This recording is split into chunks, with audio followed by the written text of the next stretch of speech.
Time. I want to end the meeting. I'm here replacing Frank because he can't be with us. His stepdad passed away. To get the meeting concluded by 5:45 so everybody can comfortably make it and we can start on time at 6. We'll start, and I see we don't have an executive session, but I was just consulting the superintendent about the order that we have here. But let's get started. And the first thing on the agenda is middle school swimming program. B. Sure. I have, if you would take one and pass one around, our H&PE department had received a grant for $21,000 from UPMC Foundation, and we've been talking about having middle school swimming in the H&PE. Especially now that our middle schools are at East here and they're at Vincent. The only school that is in question is Wilson, but we are going to try to do some work with the Boys and Girls Club to utilize their pool. But what I'm sending you now is, the first piece is what that program looks like. That's the intro to swimming, and students go from level 1 to level 6, and that would be what they would begin in 6th grade. So they would start in 6th grade as part of their H&PE program. I also gave you a copy of the curriculum, so how it will be infused in their gym classes. And with the grant, they're working on some caps, they're working on some bathing suits in case they need them.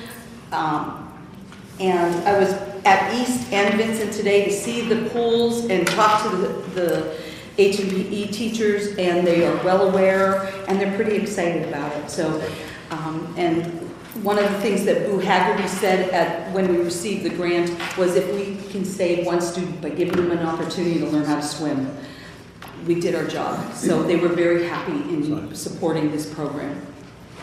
So we will put this into the board for the curriculum in May. Any questions?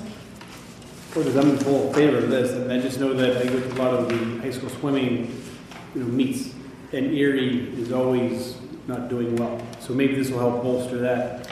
It hopefully will be a feeder into the swimming programs that we have. But even, last year we talked about this, and the 6th, 7th, and 8th grade principals were kind of leery about it. But once the kids were around, they saw the pool, they've been asking. They've been asking about it. So it's a great opportunity to get them in the pool and get a chance to learn how to swim.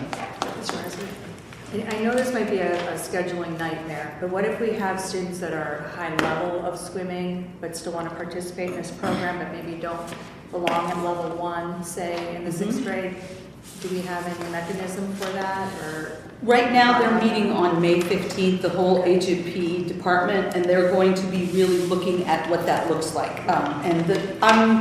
They'll be collaborating between the people who are doing the gym. They're going to have the girls have their gym together, and then the boys will have gym for swimming together. And then again, they're going to be planning it together. So hopefully they'll come with some specific ideas for those that are advanced. Will this be a mandatory program for all the kids to go through?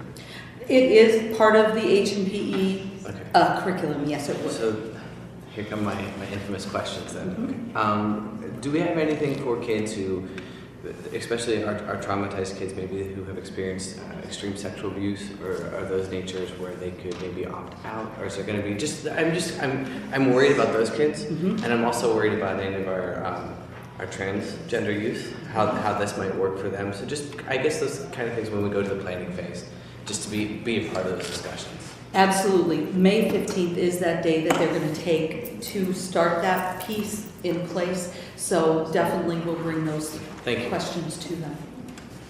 Anyone else?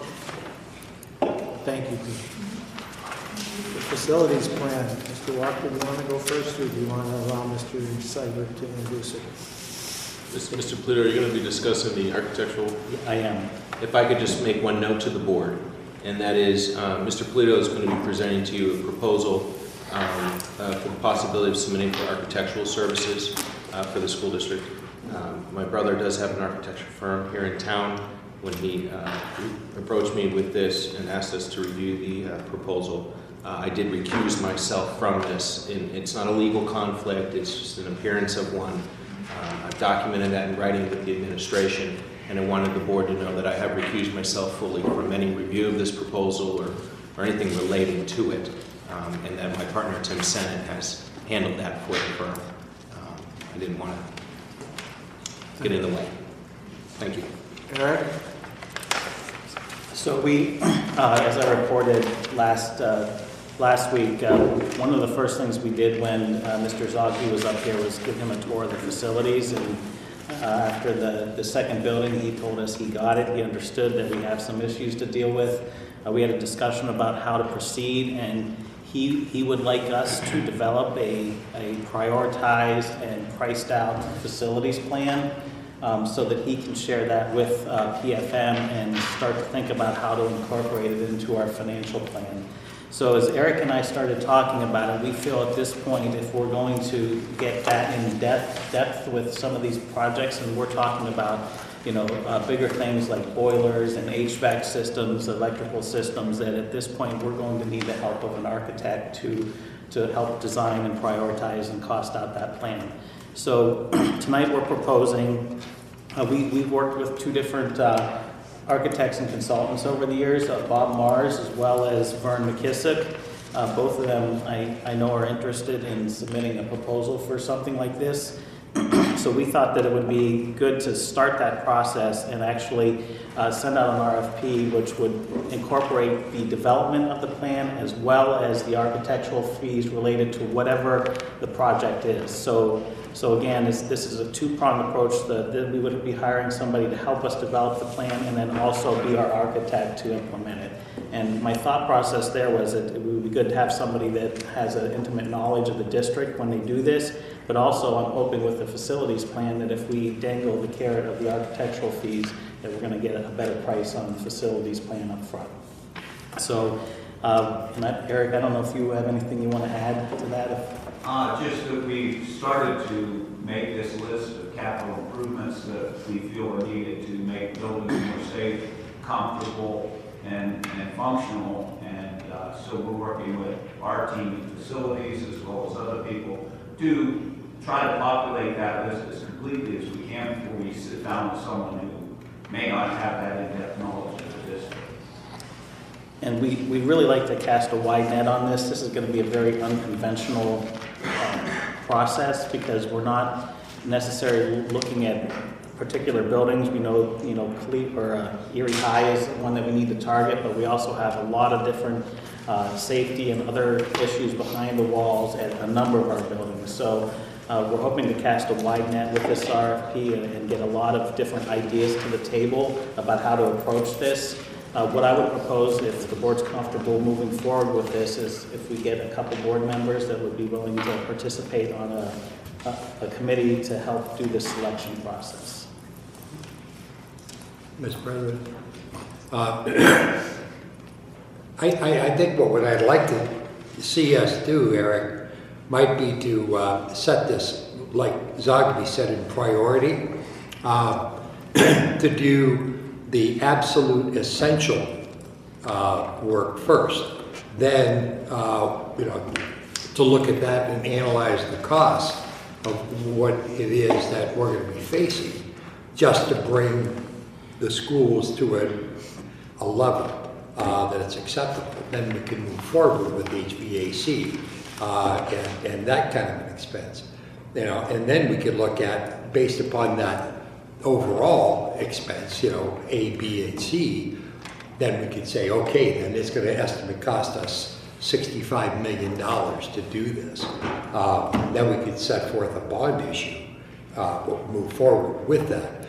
But if it looks like the annual expense will be, exorbitant, then we may want to pare it back and say, okay, let's go to phase 1 and half of phase 2. All right, and then once we're comfortable with that annual expense in that budget, in that bond, then we can move to the next phase of the balance of 2 and hopefully 3. I think it would just be fiscally responsible on our part to say, what do we have to have? What do we absolutely need? And then move forward from that point, and say, okay, yeah, it's going to cost $18 million. All right, well, we can still allocate additional revenues to improvement. So let's move to phase 2 or the next level. I will volunteer if you'd like. I'd be happy to move forward with that. And Mr. Castillo, that's exactly what we're proposing here, and we're really backing into this based on our budget.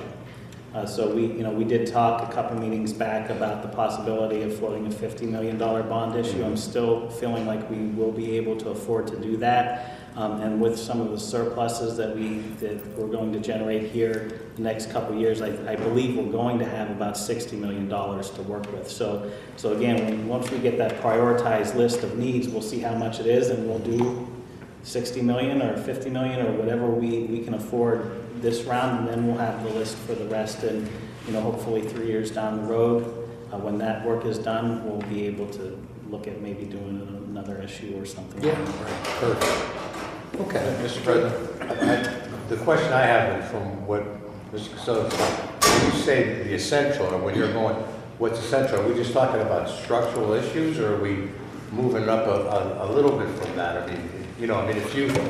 If you cut it back to where what we just needed, if we don't do it, it may fall down within 2 years. That could be a very low bar. What I'm saying? It's got to be someplace. Yeah, right. I'm just looking at affordability. You just want a priority list of some kind, and that's what you're asking him to make Right. those priorities Yeah, known. and then assuming that we could cover the essentials in that preliminary amount, Right.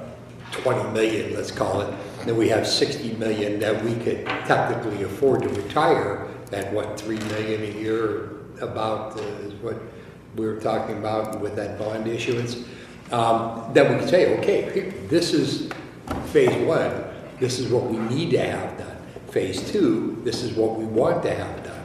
And phase 3 is what we would love to have done. My feeling is that we're going to get to most of what we need to have done, and not too much of what we want to have done based on what we're looking at. But again, that's the whole process, and certainly the board will be involved throughout that as we start to develop it and share and get input on what the priority. My point is just like we've discussed before, is as long as whatever we're doing the right way, and we don't try to Band-Aid things to just take care of. That's what I get concerned about, because over the years I saw that happen a lot of times.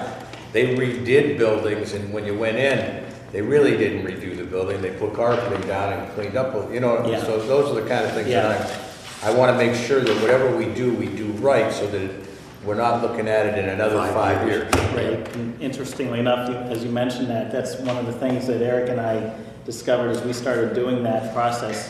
Some of our tradespeople were coming forward and saying, we had to do this because we didn't have any money, so you might want to look at that and include it on your list. So we're going to include, our staff in this process so that we can really get a good idea of what. I would say that that's a good idea on anything we do, is that, involve the staff. As long as we have the mechanism put in place where we do surveys, that our staff has a wealth of knowledge that doesn't go anywhere because they don't think it will go anywhere. So they talk to each other, and then it turns into complaining to each other. Whereas if they had an outlet, it may be very beneficial to your decision making. Absolutely will be, yes. Eric, do you think that we'd have to close any of the schools temporarily and shift students to another school? Generally, we're trying to ask the architects and engineers to make their designs so that we can phase in work so that you wouldn't have to have some type of closure. But, until we dig a little bit deeper into some of the problems, I don't think we'll have a complete answer on that. It's one of the challenges of trying to develop a plan, even though we've always been trying to prioritize and work based upon need, whether it be safety or structural soundness. The problem is that some of the jobs are very complex, and you won't have a real number to apply to that until you have someone with some in-depth knowledge of that type of problem to provide some reasonable quote for approximate cost for the repair. So, you know, to answer your question, yeah, I think that is a possibility, but it's something that we want to do on a last resort. Angela, would you please let Frank Petrunga know that Bob would like to be on that committee? Yes. And the superintendent would like 2 or 3 board members, so if any other board member wants to let Angela, to let Frank know. Okay? Let's skip the strategic plan thing, not necessarily for long, but let's jump to the start times for 2018-19 before school program and start times. So we talked last week about the possibility of flipping the high school and middle school start times to alleviate some of the issues that we're having at the elementaries in the morning. We did receive confirmation from EMTA today that they are able to do that, and as an added bonus, they feel that if we pick up some of the parochial runs, which we feel we can absorb into our existing fleet, that they'll be able to have a dedicated fleet of buses that aren't doing a double run pick up the high school at the end of the day, so there wouldn't be the concern that a bus may be late because they were late on an elementary run. So at this point, and we talked about it as a team today, we're still feeling like that is the best proposal right now to address some of these issues. What we would like to do, and I want to get some input from the board tonight, but what we would like to do is, if you're comfortable with that, to move forward. I'd like to, we talked about posting this on Facebook and getting some feedback from families. If we're feeling that there's support to do this, we'd like to move ahead and do that for next year and start planning.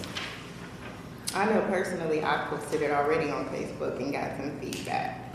So for families that have, first of all, I did read the research of the reason why they feel that kids need more sleep, and that's also due to them being up all night on phones, video games, but that's a parental problem issue too. That's a household issue. We can say, you know, they need more sleep, but from what I'm reading in the research is because they're staying up late doing activities. So, I mean, we can have research that states certain things, but what's the underlying issue of it is, okay, are we gonna give them more time to play all night on these video games and on their phones, so then when they wake up in the morning, we just giving them that cushion so they can be up all night? Or, because I had a lot of feedback from parents that in real life, you know, they like their kids to be able to get up and go to school early, because when they're in 12th grade, they might go right to the workforce, and they need to be able to get up and go to work at 7 o'clock in the morning, because that's what you do when you graduate high school.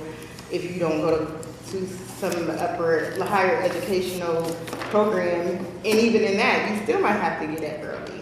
So I understand the whole thought process behind it, but I'm just also letting you know some of the feedback that I personally got back off of social media, and a lot of people felt that way. Like, you know, kids do need more sleep. The teenagers do need more sleep. We saw the articles, but at the same time, it's also our responsibility to make sure they are getting more sleep by not allowing them to be up all night on electronics or on video games, because typically that's what they're doing at night. That's why they're up till whenever. So one of the discussions was to set some boundaries with your children so that they're not up all night. And then for the most part, I got a lot of, it all depended on which grade their children were in. Hey, turn that on. Speaking of Like that. Liddy gonna answer it too. So. Sorry about that. But anyway, so it all depended on what grade level that their child was in, because the elementary school's parents were like, okay, yeah, well, we have to go to work in the morning, so it would be good if they got switched back. But some of those parents, and I didn't go either way on that post. When I post things like this, and Daria is my Facebook friend, she knows I don't try to sway people's opinion either way. I just put it out there because I know a lot of people are on my Facebook, and I let them say whatever they want to say. So the whole point is, parents that only had elementary age students only were the ones that felt strongly about the start time, but they also were not fully educated on the before school program for them to go to work. There was parents who had all 3 levels, and they preferred to keep it the way it is because of the older students, them not leaving at the same time as the parents. And I know a lot of people say, well, they're older, but they also had just concerns of their kids still getting to school on time without that supervision in the morning. They just had a lot of concerns. Then there were other parents who were saying, well, I like it how it is now because my older student gets out and then they're at home for when the younger student comes home.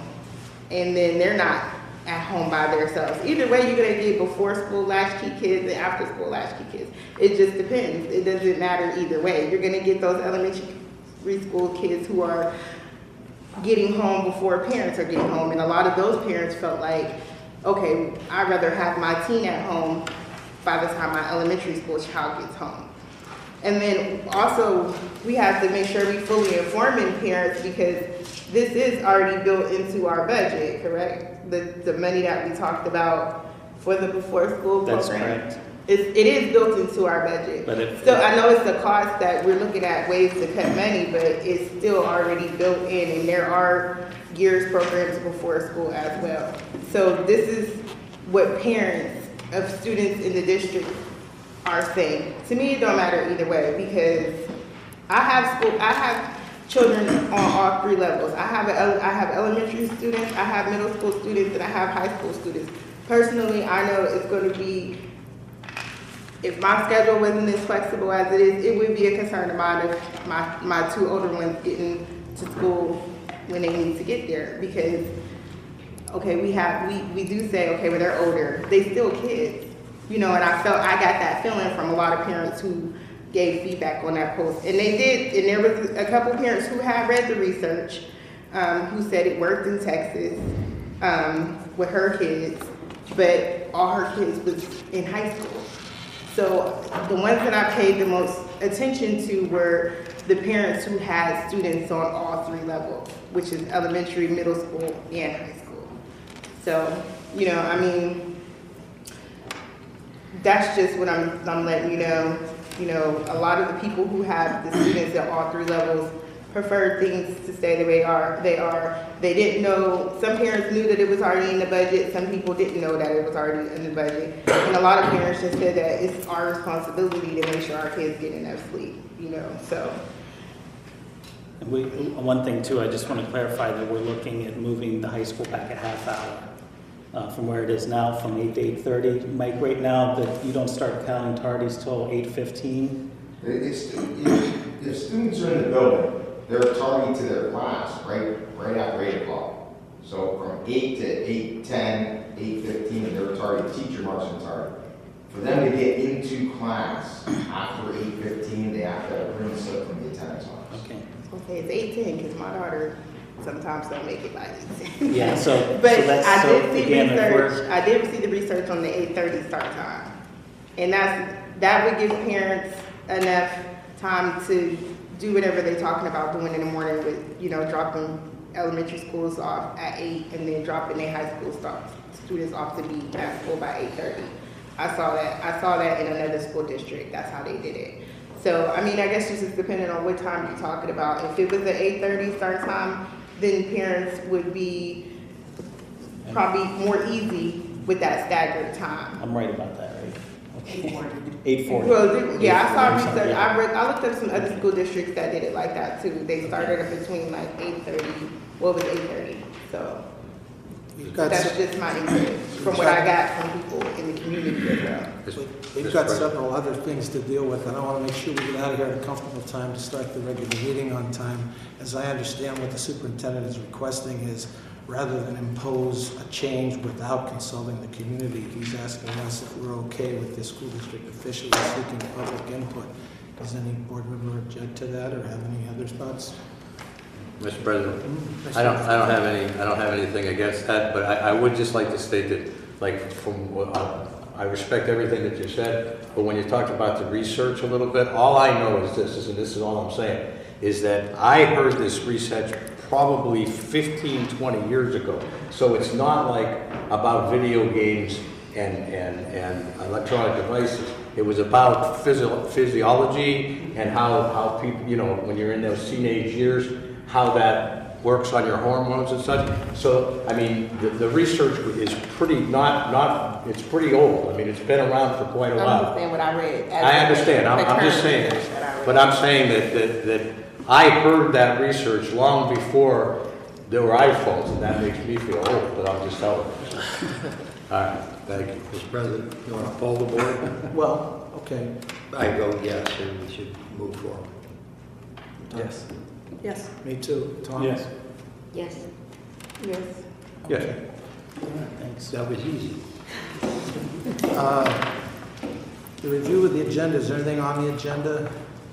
Just want to point out that the resolution that Mrs. Feeney was concerned about has been added to the supplemental, that being raising our objection to the Senate Bill 2. Any other questions or comments on the new business and supplemental? Okay, we've got about 15 minutes to deal with strategic plan. Mr. Superintendent? So this is discussion. If we can't finish up by 5:45, we can certainly take this into the public meeting. I think it would be a good discussion in the public meeting. Mr. Harkins did mention that. So at your table tonight, we do have, Muti, you did kind of pull together all your thoughts about mission, vision, and core values, and have some options here for us to consider. On the front page, you can see our credo. He has 3 options for us to look at, and on the back page, and he changed this up a little bit. Instead of calling it mission, vision, and core values, it's credo, aspirations, and purpose. And so we have 3 options on the aspirations on the back and 2 for the purpose.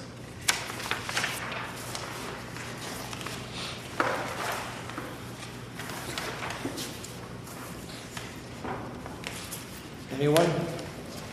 So what is it? You gotta pick one out of each category? I think they want 3, they have 3 options. Yeah, but- so what is it? I think he wants us to pick one from each, but again, this is our strategic plan, and if we want to keep it simpler and just pick one thing or 2 or do something like that, that's fine. Or if you don't like any of these options, I can share back with him and we can revamp and come back. It's a little difficult, I think, to consider these intelligently and pick them without some discussion, so at least we ought to have some now, and or if we want to set a time when we will declare to strategic planners. Did you want something tonight, Brad? Not necessarily, but he is coming back up in 2 weeks for the final core planning team, so I think we need to have something finalized by that time.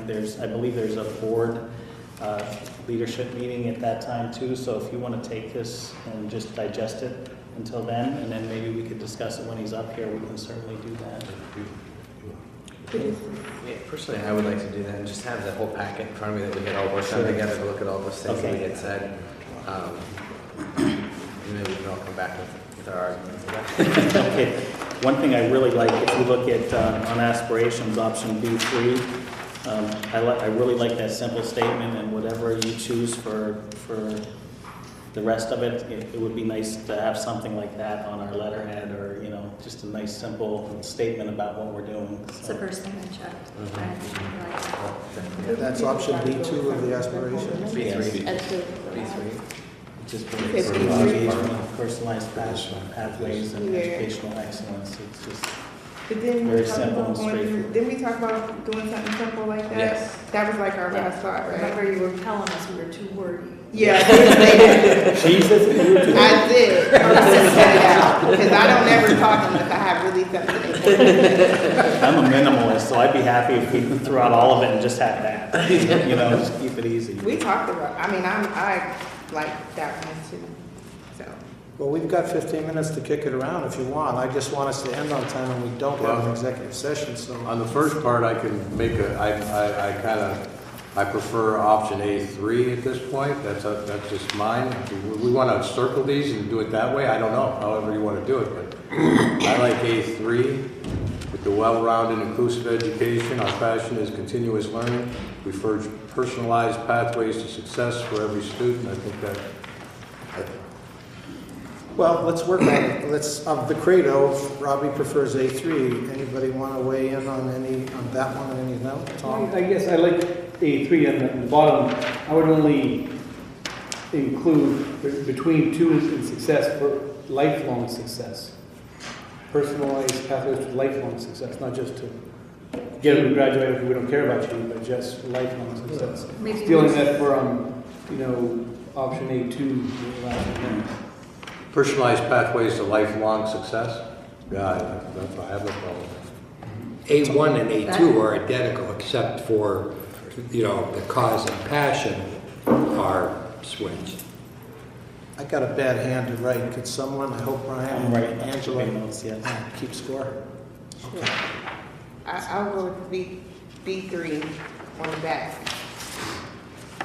As If is? we're gonna keep, As as is. it is. I didn't realize that was one, so I thought that was, I like that. Kind of says it all. Yeah. I also believe It's that's the true. same. I think the simpler we keep that's. Great. But just to kind of go along with the sentiment, I think that these, they're great in theory, but I think that's a lot to digest. And I really do like the simplicity that transfers to so many things so easily and is so memorable. Which one? I actually wouldn't vote for any of the option A's. I would go straight to B3. option B3. Is what I would do. I think it goes right along with what I've seen in the Piper Burley. I think it says one district, all of it has just nice bullet points. And I think it goes right in line with that. Does he want us to have an aspiration and a credo? I think he does. I think he wants us to have one It's of our- each of those. All right. You want to make up Again, this is our plan, so we can do whatever we want. Right, but he wanted a credo, an aspiration, but that's what we're. But this would be all three. See, this would cover everything. If our arms being pulled, A3. Well, not necessarily. With the caveat of the lifelong success. I mean, I agree with Is that what Tom said? You don't have Scorekeeper's got it so far? to. So far. All right, well, So we picking one or two, because I'm confused now. Well, I think we one, want two, or to work three, every we're supposed to pick a list. I But mean, you said we only, like. But we don't have to. We don't have to. Well, if you want to pick one from each section and then get a consensus around whether or not, We actually want one from each section. or you want me Do we to want tell one him from we each want section, something or a do little we just want to different. pick one before we start talking about this One word? A, one B, one from A, one from B, one from C. No, Tom, just pick one. Pick one from, Hold on. pick one. Which one do you like B3. better? I think we should pick one our credo, one our aspiration, and one our purpose. Because I believe that he's putting together that But he's doing what scenario. we tell him to do. Well, I understand that, but he's asking for these inputs, and I'm trying to put into those inputs. So I don't want to, believe me, I'm not one to be told what to do, but I'll do it, anytime I'll step up, but it's just point here. maybe we could narrow it down by picking one of each of the highlighted yellow and then shrinking from there if we want to do that. I'm only picking. Maybe we could narrow it down one at a time by picking from each of the aspiration, credo, and purpose, and then if we want to shrink further into merging some of the language, we can do that. So I'm hearing pretty much consensus around A3, correct? If we are going to pick one, Right, A3 and B3. with the caveat of lifelong success. Yeah. And then, Let me put you down for B3. and then B3, everybody's on B3. Is there anybody that is advocating for B1 or B2? or any adjustments? Would to be be- 3. Okay. I like the critical thinking phrase somewhere. But Well, that's see, that's why, That's B2, right? But isn't that what I yeah. thought you saw? it? I'd just like to see that included on one of our statements or one of our things. No, that was here. Could that be down But in you can our always put it purpose? in here. You can always take it from. I'd be okay with that, Tyler. Moving this, just the statement down to Just critical add something thinker, on adding in critical there. thinking. Just so that phrase is in there, I think it's an important thing to, I don't want to say aspire to, but maybe I do. Yeah, they talked about social, I'm sorry. I do like option C1 under our purpose, only because there was quite a bit of debate about equitable educational opportunities that we had. And those were pretty strong beliefs that many of the people that were at our meetings, our core planning meetings, were talking about. So I would guess I'd like to see something included on that. C1, Yeah. I agree with that. C1? C1, I like C1. And then maybe that's where we added the language of critical thinkers in that as well. If that can be done, I'd like it even more. I also think C1 is good, it's straight to the point, you know. If you said if we add critical thinking to it. Okay. If you want. Even if we don't, but that makes it better. Yeah, just to get that statement in there somewhere. Critical thinking. Yeah. So have we picked a credo, aspiration, and purpose? Yes. Me and her talking about this for A3 2 hours. with lifelong included, B3, and then option C1 with an addition of critical thinking. But it's noted that the board prefers simplicity, direct language that covers what we expressed. Anyone else? Well, we have 5, Tom, oh, I thought you were asking. We have 5 more minutes if we need it to do anything. There's no executive session. Once you made that kickball tournament, but it's really do, okay? So I know that I've been reached out by a few of the people that are arranging the kickball thing, and they would really like someone from the board to be present. It's in this. It's in this package right now. Yeah. They're coming, I think tonight. They're going to be over there 3 minutes quick or something. I mean, I think it'd be nice to have us there. I can go for a few hours. I don't want to run. I will roll the ball to everybody if they would like that to happen. I'm a big runner. But I can go as a board representation for a few hours. But I think the more we could get there, just to be with the kids would be great. Tom, We could send our attorney, That girl with Cleveland. can't we send our Yeah. attorney to the kickball tournament? You could represent us. I could. If they had it in the woods, you'd be real good at it. No, I don't know, did you guys get the letter for Grover Cleveland? If you They send one of our want celebrity bartenders. bartenders, Yeah. so if anybody can volunteer. to be a I volunteer. bartender. So. You volunteered Yeah, I for that did. already? Yeah, that yes, we asked. No, 2 Wednesdays. can't do it. 2 Thursdays. So, I'll tell you what. I'm just asking for people to volunteer. It's only 30-minute shifts too. I think I saw your name on there too. Okay.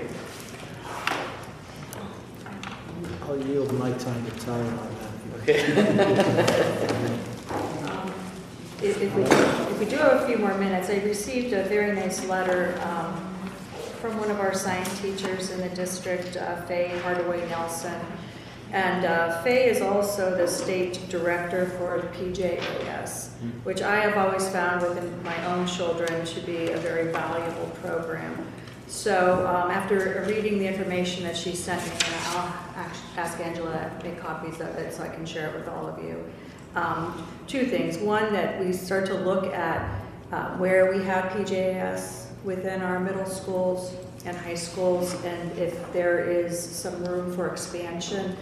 I'm under the impression that it's perhaps something that a teacher, and maybe some of the administrators here could speak to it, that a teacher chooses that she wants to incorporate into her classroom, or, and I'm not sure, or whether every middle school has a PJS program and the high schools do as well. But she also, that's something maybe somebody can speak to if anybody knows. Or let me know. And then she also wanted to let me know that we had 16 students that registered for PJS in 2018, and there were 16 students that were awarded first place. At East Middle School, we had 5 students register and 4 first place, and we had 35 register at Wilson and 14 first place awards. So I was wondering if we might not be able to invite these students to come and recognize them at one of our board meetings. I don't know if we've done that before, but again, I guess it depends upon how involved the district wants to be in PJS and highlight PJS perhaps before we do that. But I just wanted to bring that to everyone's attention. Have we done that before? No, I don't recall bringing them to the board meeting, but there's no reason we can't. The only issue there is we, if we're going to do that, we need to set parameters on who we're going to recognize and who we're not going to recognize. Because, once we start with one group and that's certainly a discussion we can have, probably not in a couple minutes.